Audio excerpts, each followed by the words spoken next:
Right, latest episode with cheap Chinese engines that don't last very long. They sent a message back a little while ago saying that it was possibly slag in the piston. Now, that's an interesting one. I've never had slag come out of an exhaust and go back into the piston.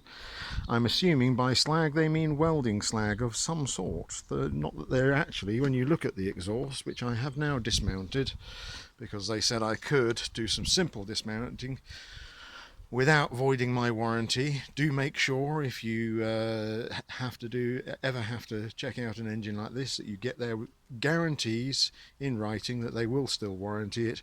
This is the little exhaust. It's a sealed seam.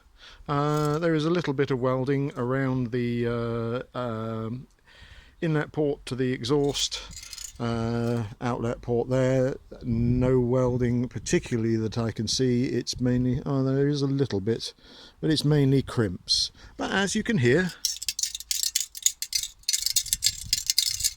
shake the exhaust and there is crap in the exhaust. Now that alone is an issue. If you have crap in an exhaust, and bearing in mind the exhaust sits with the inlet port downwards, eventually that is going to float down into your engine. Yes, they may be right. It is quite true. And the bore scope video that I'm going to add to the YouTube channel as well, which you might want to see, there is a little round hard, whether it's a ball bearing or whether it is, as they say, a bit of slag, or my guess would be it being that hard, it probably is a bit of weld splatter rather than slag. They suggested that I take off the engine head, take that out and then run it. Well, the bore scope will actually show you. We're not going to be able to see it, I don't think. I have now taped up the thing. They wanted me to completely dismantle the flywheel, side rotate flywheel without the thing on. Well, you know, I'm not into doing a whole load of mechanics for these people, but I will rotate the piston to its top and we'll see if we can actually see down inside the sorry, it's quite difficult holding a camera and using tools as well. I'll put those safely down there. Right, we'll have a look down inside, and if you look at that piston, you can see there are multiple impact points on there. So whatever was in there pretty much from manufacture, because it started making a noise very, very quickly, well before the engine stopped. Many, many impacts upon the piston head. That is not normal. The bore scope will show that that continued, and somewhere I've popped the plug down.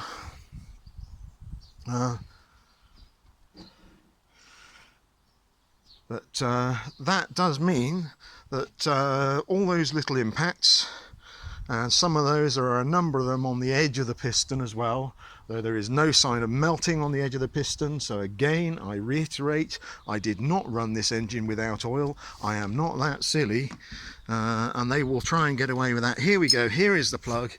Impacts were so serious that the plug ceramic has been damaged, and if we look at the end of the plug, we'll see if we can get the phone to focus on that.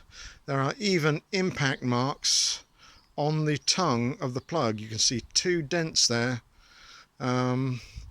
So yes, they were right. There was something that came down from the exhaust. That is not a properly built engine. That is an engine that is faulty from the start, not fit for the purpose for which it was sold. And I reiterate to those in the UK who buy these £75 engines on eBay, they are shipped from Warsaw in the Midlands, so you are within every right to claim your UK trading standards rights. They are not shipped from Switzerland, whatever they say. So there we go. That is going to be my final comment on this. It will be going back, and they will have to pay the return postage, because it is, I'm within my UK rights to ask them to do so, because it was never built in a way that it would run cleanly, clearly and fairly. They've suggested I do the repair myself. To do that, for those who may not be quite so familiar with engines, we would be looking at taking the head off. Now that means taking all the carburation stuff out, it means taking the valve head cover off and extracting the valve system. It means obviously new gaskets for all of that, and new, because I don't know whether they're stretch bolts, we would need new head bolts, we would need all the torque settings, we would need to take all this throttle mechanism off. That is hours and hours of work. Now I would be looking at charging on my rate that I work. I'm not in the mechanics industry, I'm in the engineering industry, a slightly different side of the engineering industry.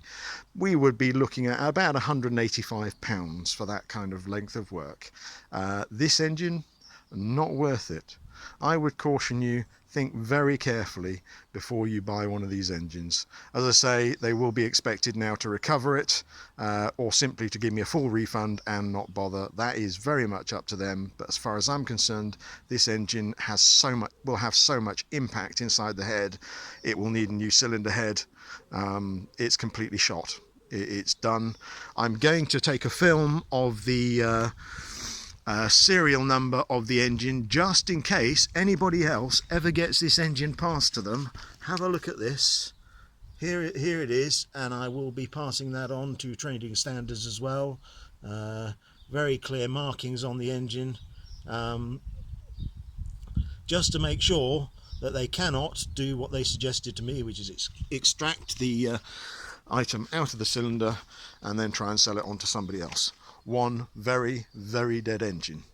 Thank you for taking the time to watch, and I hope that you take this as a salutary warning. Be very careful of the engines you buy, and think carefully about what suppliers you use.